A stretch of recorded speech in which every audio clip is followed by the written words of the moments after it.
नमो बुद्धाय, जय भीम, नमस्कार। नागपुर समय की ओर से डॉक्टर बाबा साहेब अम्बेडकर की जयंती के विशेष कार्यक्रम में मैं रत्नाकर मलिक आपका स्वागत करता हूं। डॉक्टर बाबा साहेब अम्बेडकर एक महान बुद्धिजीवी, समाज सुधारक, विधिवेत्ता, अर्थशास्त्री और राजनीतिज्ञ, जिन्होंने भारतीय संविधान की नींव रखी और जिन्हें संविधान निर्माता के रूप में भी जाना जाता है। अपना पूरा जीवन बाबा साहब ने दलितों के अधिकारों और संघर्ष के लिए न्यौछावर करते हुए समानता, स्वतंत्रता और न्याय के लिए आवाज उठाई। ऐसी महान शख्सियत को नागपुर समय परिवार की ओर से शत शत नमन। अब हम बढ़ते हैं बाबा साहब के प्रारंभिक जीवन और शिक्षा की ओर। हम आज जिन डॉक्टर बाबा साहेब अम्बेडकर को जानते और पहचानते हैं, उनका प्रारंभिक जीवन उतना ही ज्यादा कठिनाइयों से भरा हुआ था। जिन परिस्थितियों में उस दौर में उन्होंने अपने लिए जो मार्ग चुना, उसका कोई दूसरा पर्याय नहीं हो सकता है।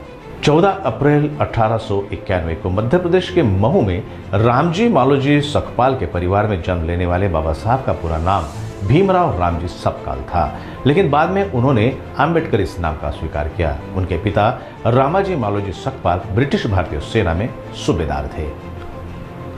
एक अछूत के तौर पर बाबा साहब को अपने बचपन से ही सामाजिक भेदभाव और अस्पृश्यता का सामना करना पड़ा।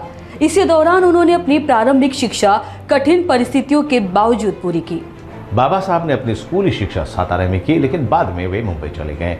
अपनी स्कूली शिक्षा के दौरान वे अस्पृश्यता के अभिशाप का दर्द झेलते रहे। उन्होंने अपनी स्नातक की पढ़ाई एल्फिंस्टन कॉलेज मुंबई से पूरी की, जिसके लिए उन्हें बड़ौदा के महाराज सयाजीराव गायकवाड़ ने छात्रवृत्ति प्रदान की थी।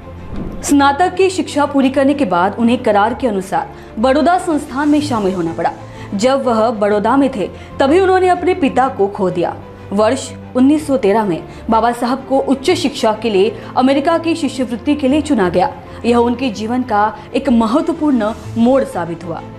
सन 1915 और 1916 में कोलंबिया यूनिवर्सिटी से एमए और पीएचडी की डिग्री पूरी करने के बाद आगे की पढ़ाई के लिए वे लंदन चले गए। वकालत की पढ़ाई के लिए वे ग्रेस इन में भर्ती हुए और उन्हें London school of economics and political science में डीएससी की तैयारी करने की भी अनुमति दी गई, लेकिन बड़ौदा के दीवान ने उन्हें भारत वापस बुला लिया। बाद में उन्होंने बार एक्ट लॉ और डीएससी की डिग्री भी प्राप्त की। उन्होंने कुछ समय तक जर्मनी की बॉन यूनिवर्सिटी में भी पढ़ाई की। उनके पास कुल 32 डिग्रियां थी, जो उनकी शिक्षा के प्रति समर्पण को दर्शाती हैं। अब हम बात करते बाबा साहब के करियर के बारे में। सच तो यह है कि उन्होंने कभी खुद को बांध कर नहीं रखा, या यूं कहिए कि वह इसके लिए बने ही नहीं थे। भले ही उन्होंने शिक्षा क्षेत्र को करियर के रूप में चुना, लेकिन फिर भी न्याय और अस्पृश्यता ने उन्हें कभी भी चैन से बैठने नहीं दिया। अपनी पढ़ाई पूरी करने के बाद बाबा साहब भारत लौट आए और उन्हें बड़ौदा के महाराजा का सैन्य सचिव नियुक्त किया गया, ताकि आगे चलकर उन्हें वित्त मंत्री के रूप में तैयार किया जा सके। लेकिन बाद में बाबा साहब मुंबई के सिडेनहेम कॉलेज में राजनीतिक अर्थव्यवस्था के प्रोफेसर के रूप में पढ़ाने लगे, लेकिन यहाँ भी बाबा साहब का मन नहीं लगा और लंदन में कानून और अर्थशास्त्र की पढ़ाई दोबारा शुरू करने के लिए उन्होंने अपने पद से इस्तीफा दे दिया। इसके लिए कोल्हापुर के महाराज ने उन्हें आर्थिक सहायता दी। 1921 में उन्होंने provincial decentralisation of imperial finance in British India पर अपनी थीसिस लिखी और लंदन यूनिवर्सिटी से एमएससी की डिग्री प्राप्त की। उसके बाद उन्होंने कुछ समय जर्मनी की बॉन यूनिवर्सिटी में बिताया। 1923 में उन्होंने डीएससी के लिए अपनी थीसिस प्रॉब्लम ऑफ रूपी, इट्स ओरिजिन एंड सॉल्यूशन प्रस्तुत की। दलित वर्ग के लिए उनके कार्य की शुरुआत हुई। सच तो यह है कि दलितों के लिए भारत में जो परिस्थितियां उस समय थी, उससे वे विदेश में भी देश हित और दलितों के कल्याण पर ही ज्यादा सोचते थे, लेकिन इस दौरान उन्होंने हिंदू धर्म को त्यागने का मन बना लिया था। 1924 में इंग्लैंड से लौटने के बाद उन्होंने दलित वर्गों के कल्याण के लिए एसोसिएशन की शुरुआत की, जिसमें सर चिमनलाल सीतलवाड़ अध्यक्ष और डॉक्टर अंबेडकर चेयरमैन थे। नए सुधार को ध्यान में रखते हुए दलित वर्गों की समस्याओं को हल करने के लिए 3 अप्रैल 1927 को बहिष्कृत भारत समाचार पत्र उन्होंने शुरू किया। 1928 में वे गवर्नमेंट लॉ कॉलेज मुंबई में प्रोफेसर बने और 1 जून 1935 को वे उसी कॉलेज में प्रिंसिपल बन गए और 1938 में इस्तीफा देने तक वे उसी पद पर बने रहे। वही 13 अक्टूबर 1935 को नासिक के येवला में दलित वर्गों का प्रांतीय सम्मेलन आयोजित किया गया। इस सम्मेलन में उन्होंने यह घोषणा की कि मैं हिंदू धर्म में पैदा हुआ, लेकिन मैं हिंदू के रूप में नहीं मरूंगा। उनके हजारों अनुयायियों ने उनके फैसले का समर्थन किया। 1936 में उन्होंने बॉम्बे प्रेसिडेंसी महासम्मेलन को संबोधित किया और हिंदू धर्म का परित्याग करने की वकालत की। इसी बीच 14 अक्टूबर 1956 को नागपुर में एक ऐतिहासिक समारोह में उन्होंने अपने लाखों अनुयायियों के साथ बौद्ध धर्म अपनाया। बौद्ध धर्म अपनाने से पहले ही 1954 में काठमांडू में बाबा साहब को जागतिक बौद्ध धर्म परिषद में बौद्ध भिक्षु द्वारा बोधिसत्व की उपाधि से सम्मानित किया गया। खास बात यह है कि बाबा साहब को जीवित रहते हुए ही बोधिसत्व की उपाधि से सम्मानित किया गया। देश की आज़ादी से पहले 1942 में बाबा साहब को भारत के गवर्नर जनरल की कार्यकारी परिषद में लेबर सदस्य के रूप में नियुक्त किया गया। 1946 में वे बंगाल से संविधान सभा के लिए भी चुने गए। ये वो समय था जब उन्होंने अपनी पुस्तक हु वर शूद्र प्रकाशित की। फिर आया 1947, देश की आजादी का साल। स्वतंत्र भारत के प्रथम प्रधानमंत्री जवाहरलाल नेहरू की पहली कैबिनेट में बाबा साहब को पहले विधि एवं न्याय मंत्री के तौर पर नियुक्त किया गया।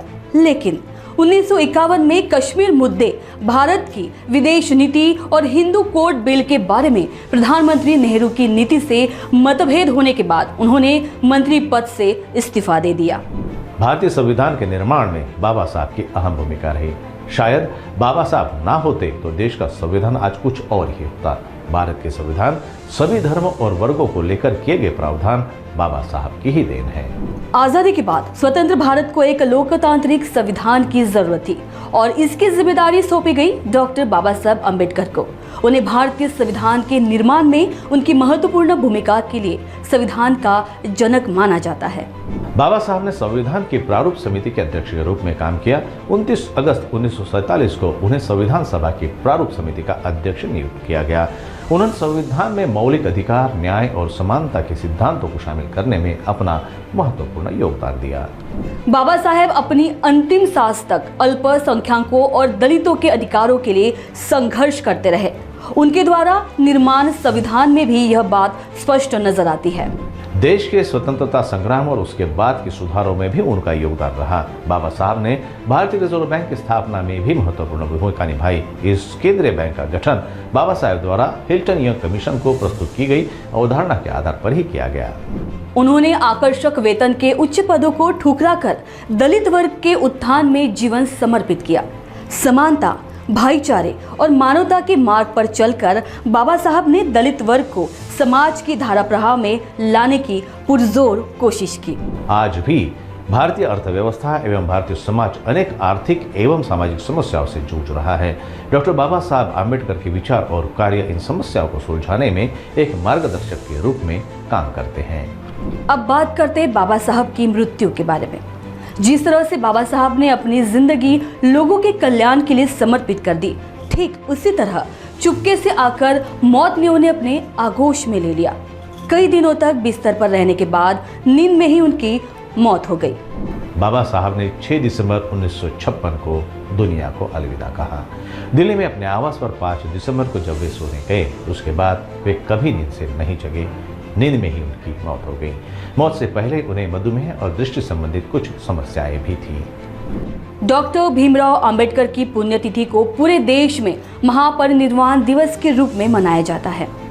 आज भी उनकी अस्थियां नागपुर की दीक्षा भूमि में सुरक्षित है। उनके दर्शन के लिए पूरी दुनिया से लाखों अनुयायी हर साल दीक्षा भूमि पहुंचते हैं। बाबा साहेब की मौत के 34 साल बाद 1990 में उन्हें भारत के सर्वोच्च नागरिक सम्मान भारत रत्न से सम्मानित किया गया। असाधारण व्यक्तित्व के धनी बाबा साहब का जीवन इतिहास हर उस व्यक्ति के लिए प्रेरणा स्थान है जो परिस्थितियों का हवाला देते हुए जिंदगी के आगे घुटने टेक देते हैं। बाबा साहब ने एक अध्ययनशील और कर्मठ व्यक्ति के तौर पर अर्थशास्त्र, राजनीतिक कानून, दर्शन शास्त्र और समाजशास्त्र का ज्ञान प्राप्त किया। लेकिन इस दौरान उन्हें अनेक सामाजिक बाधाओं का सामना करना पड़ा, लेकिन उन्होंने कभी हार नहीं मानी। नागपुर समय परिवार इस महान युग पुरुष को उनकी जयंती पर शत-शत नमन करता है। हमारे सभी दर्शकों को भारत रत्न डॉक्टर भीमराव अंबेडकर की जयंती की हार्दिक शुभकामनाएं।